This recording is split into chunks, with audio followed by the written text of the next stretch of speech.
It's that time again, when politicians are admonishing us with all the promises of free stuff, relieving us of our burdens, meanwhile burdening us with the belief that our debts are theirs to levy, as if the purchasing of votes with the assurance of unearned benefits hasn't collapsed enough empires already, as if it hasn't robbed countless millions of their earnings and countless millions more of their dignity, as if it hasn't continuously crushed what was once honorable independence into despondent pieces of groveling acquiescence. History can't even count the abuses.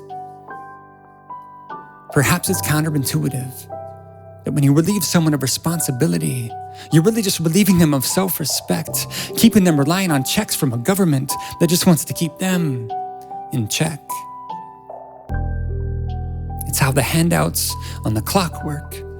The saddest day of a person's life is when he or she sits down to figure out how to not work, how to turn potential into procrastination, how to turn ambition into ambivalence. It's a principle that's as old as time, or at least as old as fish and those who fish for them. What's better than granting free fish, of course, is fashioning a fisherman. What's better than welfare is well-being.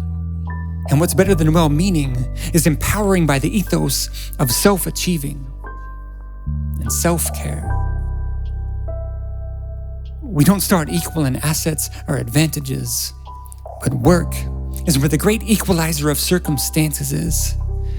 Therein lies the therapy for our troubles, the antidote for our anguish, the fortitude that forges our families. Only in the crucibles of pursuit can we cook up character. And the sweat of our brow is the sweetest ingredient. Never let them lead you into believing that pandering under the pretense of philanthropy isn't actually advocating for the eradication of your freedom. Don't ever settle for mediocrity.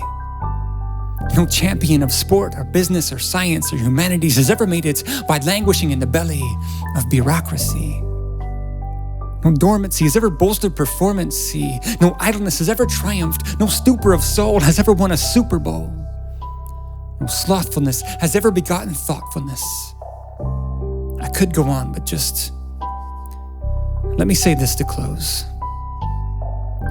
What we earn is so much more valuable than what we think we are owed. Those politicians, they'll be long gone by the time entitlement takes its toll. Don't let them take your mind, your muscle, your spirits. Don't let them curtail your capacity. Don't let them demean you. Never let them deceive you into believing that anything is free. What they're taking will always be greater than what they're giving.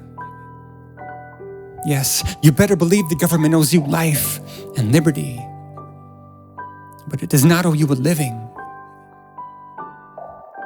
Thank goodness.